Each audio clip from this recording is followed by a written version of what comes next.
김선진 집사님께서 성경 봉독해 주시겠습니다. 오늘 주신 말씀은 로마서 6장 1절에서 4절까지입니다. 신약 246쪽입니다. 그런즉 우리가 무슨 말을 하리요? 은혜를 더하게 하려고 죄에 거하겠느냐? 그럴 수 없느니라. 죄에 대하여 죽은 우리가 어찌 그 가운데 더 살리요? 무릇 그리스도 예수와 합하여 세례를 받은 우리는 그의 죽으심과 합하여 세례를 받은 줄 알지 못하느냐? 그러므로 우리가 그의 죽으심과 합하여 세례를 받음으로 그와 함께 장사되었으나니 이는 아버지의 영광으로 말미암아 그리스도를 죽은 자 가운데서 살리심과 같이 우리 또한 새 생명 가운데서 행하게 하려 함이라. 아멘. 허영진 전도사님께서 내가 속해야 할 곳이라는 제목으로 하나님의 말씀을 전하시겠습니다. 한 주간 평안하셨습니까? 네. 마이크가 꺼져 있었네요. 제가 설교를 하다 보면 가끔가다 하품을 하시는 분이 계세요. 그러면 내 설교 너무 재미가 없나 보다, 지루한가 보다 하고 제가 웃음이 나오거든요, 이상하게. 근데 오늘 말씀이 로마서 6장 교리입니다. 굉장히 지루하겠지요. 걱정됩니다. 말씀 보겠습니다.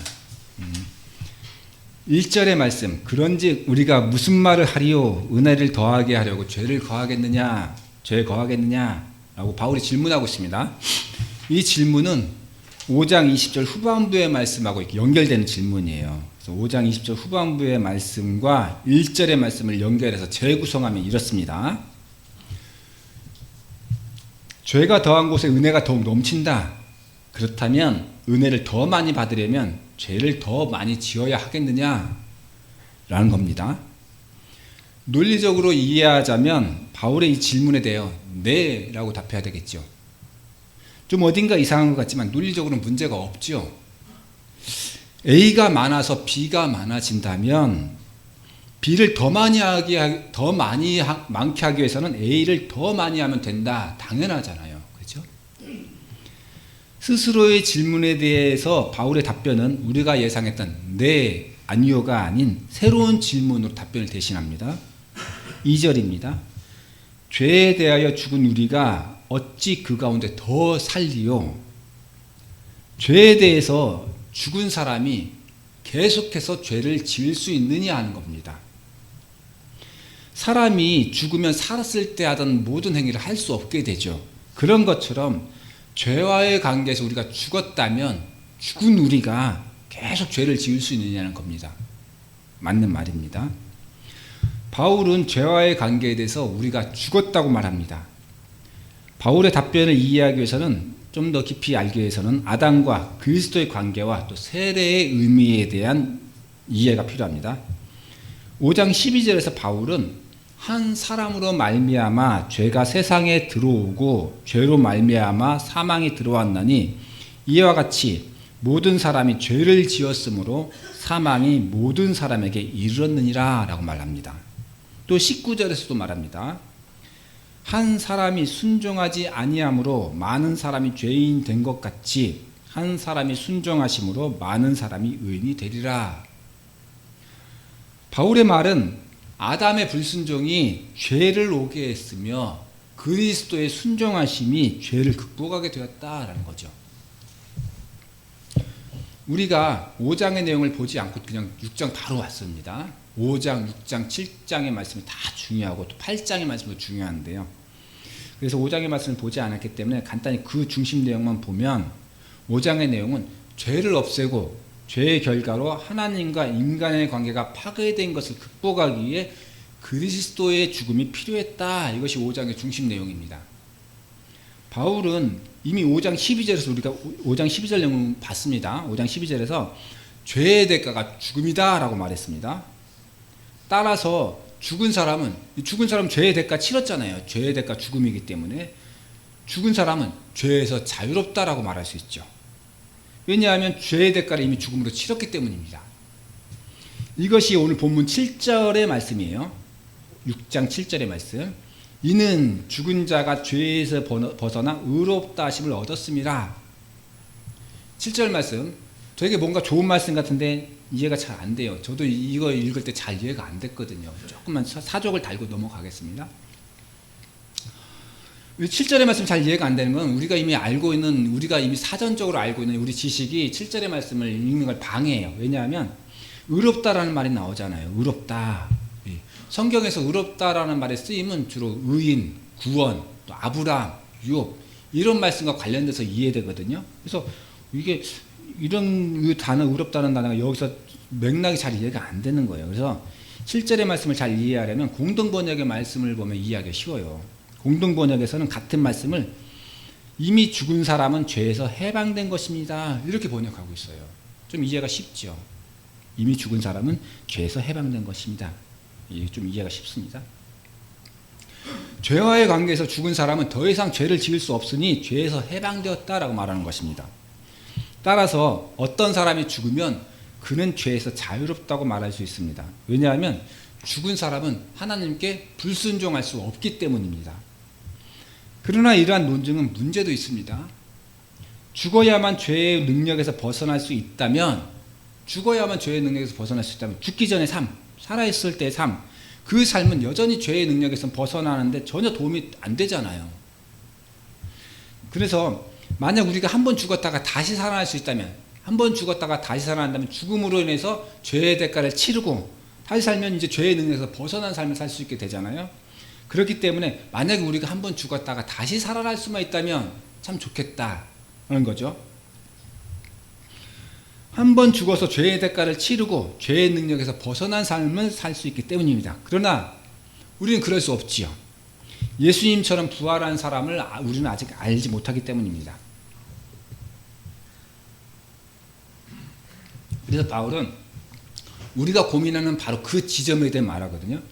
우리가 죽음을 통과해 두 번째 삶을 살 수 있도록 해주는 것, 그 열쇠를 바로 세례에서 찾습니다.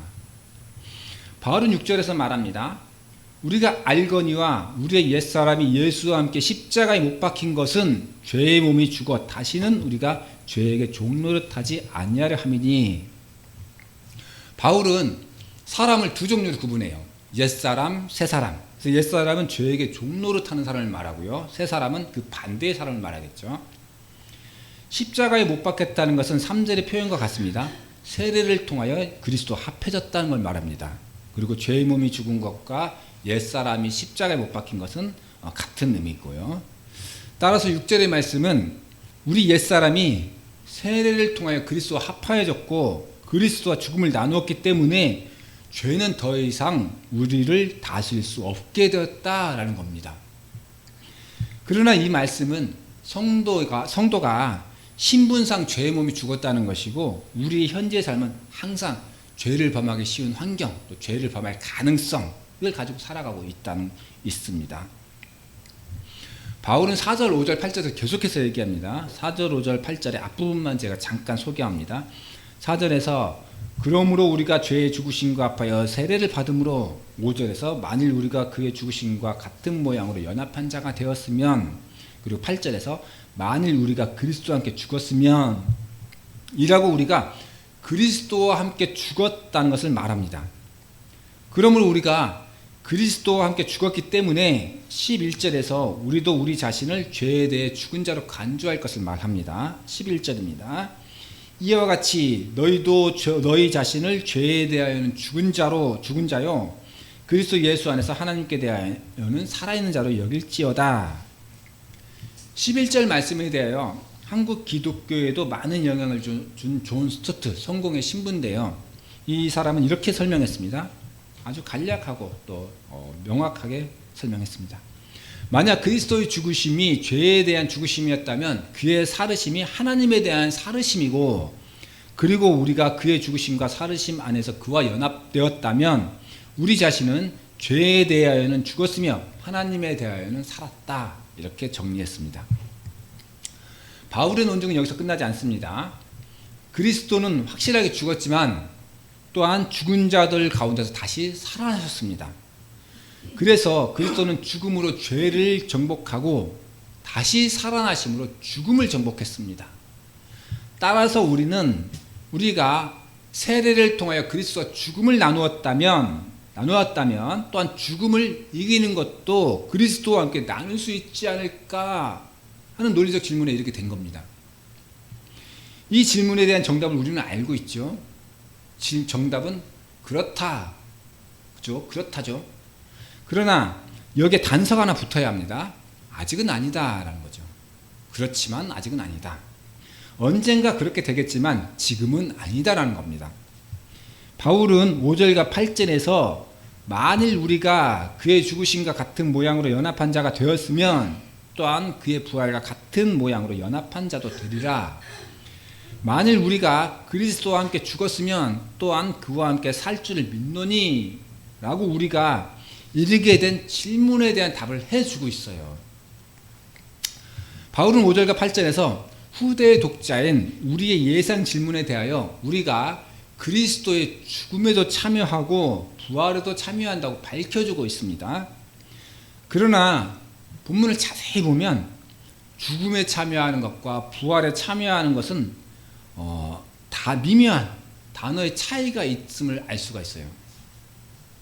우리가 그리스도의 죽음에 참여하는 것은 과거 시제로 표현됐고요. 우리가 부활에 참여하는 것은 미래 시제로 표현되었습니다.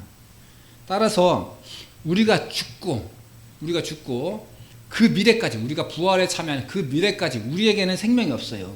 우리에게 있는 것은 그리스도의 생명만이 있습니다. 그래서 우리는 세례를 통하여 그리스도와 죽음을 나누지만 아직은 부활에 참여하지 않는 겁니다. 바울은 갈라디아서 2장 20절에서 이렇게 말했습니다. 내가 그리스도와 함께 십자가에 못 박혔나니 그런즉 이제는 내가 사는 것이 아니요 오직 내 안에 그리스도께서 사시는 것이라. 그리스도와 함께 죽은 후에 그리스도인들은 죄의 주권에서 자유롭게 되었습니다. 죄가 아닌 다른 것을 선택할 수 있게 되었습니다. 죄가 강요하는 일을 하지 않아도 되게 되었으며 하나님이 원하시는 일을 할 수 있게 되었습니다. 그렇다면 우리는 여기서 인간이 획득한 그 자유에 대해 생각해 봐야 합니다. 인간이 죄에서 해방되었다는 것은 죄의 능력에서 하나님의 주권의 틀 안으로 넘어왔다는 겁니다. 이 선이 그어져 명확한 경계선이 있어요. 죄의 땅, 하나님의 땅 있으면 죄의 틀 안에서 하나님의 주권을 이렇게 넘어왔다는 걸 말해요. 그것은 하나님에게 갈까 아니면 제3의 길로 갈까 이런 선택할 수 있는 자유가 아니라는 거예요. 그냥 여기서 이렇게 넘어왔다는 거지 우리가 죄에서 하나님에게 갈까 아니면 하나님 말고 다른 길이 있으면 다른 길로 가볼까? 그게 아니라는 겁니다. 하나님 아니면 죄 둘 중에 선택해야 하는 문제일 뿐 애당초 인간은 중립적인 누구의 간섭도 없는 그런 상태를 선택할 수 있는 권리가 없다는 겁니다. 왜냐하면 이것은 인간의 한계가 뚜렷하기 때문입니다. 인간은 피조물에 불과한 것이고 신이 아니기 때문입니다. 따라서 우리의 선택은 노예 생활이냐 자유냐 이 둘 중의 선택이 아니라 어느 주인을 섬길 것인가 이 문제란 겁니다. 죄를 선택할 것인가 하나님을 선택할 것인가. 이 논증에 적합한 예가 감옥의 비유입니다. 감옥에 있던 죄수가 풀려났어요. 그 감옥에서 이제 죄를 지어서 감옥에 살다가 감옥에서 풀려났어요. 자, 그렇다면 여러분 이제 이 죄수는 자유의 몸이 되었을까요? 감옥에서 풀려났으니까 자유의 몸이 되었을까요? 아니라고 그래야 될 것 같죠, 여러분? 네, 그렇습니다. 보통은 자유의 몸이 되었다라고 생각하지만 그게 맞죠, 보통은. 하지만 오늘 여기서 말하고자 하는 그렇지 않다라는 것을 말하기 위한 거죠. 그는 감옥의 체제에서 새로운 사회 체제로 옮겨왔을 뿐이에요. 감옥에서 강요받는 순종이었다면 이제 사회에서는 자유로운 순종으로 바뀌었다는 것입니다. 그러므로 감옥에서 풀려난 사람은 완전한 자유를 가진 것이 아니고 다른 형태의 제약을 가진 자유를 누린 것입니다. 따라서 그가 원한다면 그는 다시 죄를 지어서 감옥으로 돌아갈 수도 있고 또는 사회의 다른 제약을 받아들이며 사회 구성원으로 남을지를 선택할 수 있게 되었습니다. 이 점에 대해 바울은 말합니다. 그리스도인은 새로운 주인을 가질 수 있는 자유가 있지만 아직 옛 주인인 죄의 주권으로 돌아가는 것도 가능하다는 겁니다. 이것이 16절에서 19절까지의 말씀인데요. 16절 말씀만 같이 보겠습니다. 너희 자신을 종으로 내주어 누구에게 순종하든지 그 순종함을 받는 자의 종이 되는 줄을 너희가 알지 못하느냐? 혹은 죄의 종으로 사망에 이르고 혹은 순종의 종으로 의에 이르느니라. 바울은 20절에서 말합니다. 너희가 종이 되었을 때는 죄의 종이 되었을 때는 의에 대하여 자유로웠느니라. 죄의 종이 되었다라는 것은 우리가 그리스도를 알기 이전의 사람을 말합니다. 그러므로 의에 대하여 하나님의 의에 대해 전혀 알지 못함으로 의를 행해야 될 의무도 책임도 없었다는 겁니다. 그래서 21절에서 바울은 너희의 그 자유가 너희에게 어떤 열매를 맺고 있느냐 이렇게 묻고 있습니다. 너희가 그때 무슨 열매를 얻었느냐? 이제는 너희가 그 일을 부끄러워하나니 이는 그 마지막이 사망임이니라. 그 자유가 우리에게 준 것은 하나님으로부터 자유, 또 생명으로부터 자유, 즉 하나님으로부터 자유롭다, 생명으로부터 자유롭다, 좋은 것 같지만 그 끝은 즉 사망이죠. 사망입니다. 그러나 이제는 우리가 죄로부터 해방되고 하나님께 종이 되어 거룩함에 이르는 열매를 맺게 되었다는 22절, 23절 말씀으로 6장에 죄로부터 자유라는 주제를 중심으로 한 논증을 바울은 정리합니다. 우리가 어떤 주권에도 속하지 않고 나의 자유로운 의지에 의해 살아가는 것이 가능할까요? 그것이 불가능하다는 것을 앞에 감옥에 비유해서 말씀드렸습니다. 우리는 이것 아니면 저것을 선택해야 합니다. 죄의 능력 아래 사는 삶과 하나님의 통치를 받는 삶, 둘 중에 하나를 선택해야 하는 삶입니다. 이스라엘 백성이 지도자였던 여호수아는 세겜에서 마지막 유언의 설교를 남겼습니다. 여호수아 24장 15절 말씀입니다. 여호와를 섬기는 것이 너희에게 좋지 않게 보이거든 너희 조상들이 강 저쪽에서 섬기던 신들이든지 또는 너희가 거주하는 땅에는 아모리 족속의 신들이든지 너희가 섬길 자를 오늘 택하라. 오직 나와 내 집은 여호와를 섬기겠노라. 이스라엘 백성들은 40년이나 광야를 돌아서 이제 가나안 땅에 들어왔습니다. 가나안 땅의 정복 전쟁도 이제 어느 정도 마무리되고 여호수아의 영이 하나님께 돌아갈 때가 되었습니다. 여호수아는 자기가 죽으면 이스라엘 백성들이 또다시 하나님을 떠날 것을 걱정이 되었습니다. 그래서 여호수아는 이스라엘 백성들을 세겜에서 모아놓고 마지막 설교를 합니다. 하나님과 우상 중에 선택하라는 겁니다. 둘 중에 중립지대는 없지요. 이것 아니면 저겁니다. 우상을 선택할래? 하나님을 선택할래요? 둘 중에 선택하라는 겁니다. 물론 여호수아의 말은 절대로 하나님을 떠나지 말아라 라는 것을 완곡하게 표현한 것이죠. 오늘 우리에게도 선택하라는 도전은 계속되고 있습니다. 우리가 그리스도 안에서 하나님을 선택하는 것을 거부하는 것, 즉 무신론자로 남는다, 이런 표현이 아주 고상한 표현 같습니다. 나는 무신론자야, 고상한 표현 같죠? 이것은 하나님을 대적하는 행위가 되는 것입니다. 제3의 선택이 없기 때문입니다. 우리는 요즘 무신론자라고 하는 사람도 있어요. 하나님을 믿지 않는다. 부처도 믿지 않는다. 알라도 믿지 않는다. 무신론자다. 나는 신이 없다고 생각한다라고 해요. 그건 자기 생각이죠. 뭐냐면 나는 신을 안 믿는다고 생각하고 아무것도 섬기는 것이 없고 내 뜻대로 살아간다고 생각하지만 다른 걸 섬기고 있는 거예요. 자기가 착각하고 있을 뿐이에요. 하나님을 자기가 믿지 않는다 생각할 뿐이지 다른 걸 섬기고 있거든요. 근데 뭘 섬기는지 자기가 잘 의식하지 못하고 있지만 그걸 섬기고 있어요. 그걸 잘 의식하지 못하고 있는 거예요. 사실은 무신론자가 아닌 거죠. 다른 걸 섬기는 거죠. 우리 인생은 삶 아니면 죽음이지 중간 지대는 없어요. 삶 아니면 죽음이지 적당한 지대가 없습니다. 우리가 사는 시대는 자유의사, 자유선택 이런 것처럼 자유를 매우 중요하게 생각합니다. 그래서 우리가 하나님을 섬기는 것도 선택사항인 것처럼 얘기해요. 그러나 여러분, 어떤 사람이 하나님을 섬기는 것을 거부했다면 그는 하나님을 섬기는 것을 거부했을 뿐이지 다른 어떤 것을 섬기는 것을 선택했다는 것을 의미합니다. 관념 속에서든 현실에서든 그 스스로 질서를 세우고 유지하는 것은 불가능하기 때문에 명시적이진 않지만 다른 것을 섬기는 방향으로 나아갈 수밖에 없습니다. 현대사회에서 사람들이 하나님 대신에 섬기는 것이 뭐가 있을까요? 하나님 아닌 세상의 것은 이상한 특성이 있어요. 어떤 특성이냐 하면 자유를 주는 척하면서 자기의 노예로 만든다는 겁니다. 현대사회 대표적인 것, 돈을 한번 예로 들어 설명할게요. 돈이 있습니다. 세상은 돈에 대해서 일한 만큼, 열심히 일한 만큼 벌 수 있다고 말합니다. 물론 그렇죠. 돈은 열심히 일하면 많이 벌 수 있는 가능성이 많이 있습니다. 이것이 우리 자본주의 사회로 움직이는 축이죠. 그렇지 않은 예외적인 상황이 너무 많기 때문에 우리 이 자본주의가 문제가 되고 있지만 이것이 바로 자본주의의 기본 축입니다. 돈에 대한 욕심과 관련한 톨스토이의 단편이 있습니다. 사람에게는 얼마만큼의 땅이 필요한가? 라는 겁니다. 땅을 갖기 원하는 농부에게 악마는 거래를 제안해요. 하루 동안 걸어서 해지기 전까지 돌아오면 네가 그런 땅은 모두 네 땅이 될 것이다 라는 겁니다. 농부는 조금만 더 하면서 해가 지기 전까지 막 걸어가요. 너무나 늦었다는 생각, 농부는 최선을 다하여 막 무리해서 돌아옵니다.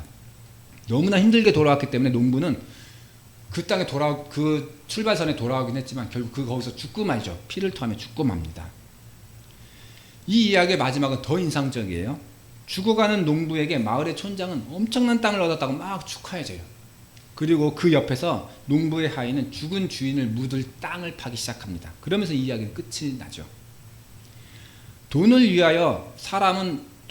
돈이 사람을 위하여 봉사해야 하지만 사람이 돈을 섬기다 결국은 하나도 써보지 못하고 죽고 마는 이야기입니다.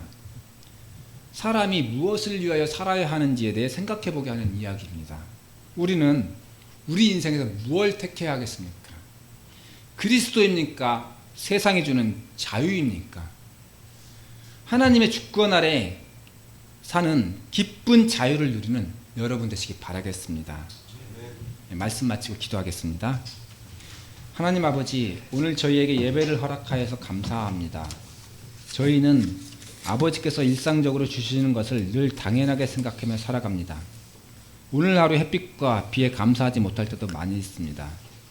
우리에게 주시는 햇빛과 비에 감사하는 하루가 되게 하시고 나의 마음이 온전히 아버지께로 향하여서 경건을 이어가는 하루가 되게 하여 주시옵소서. 예수님의 이름으로 기도드렸습니다.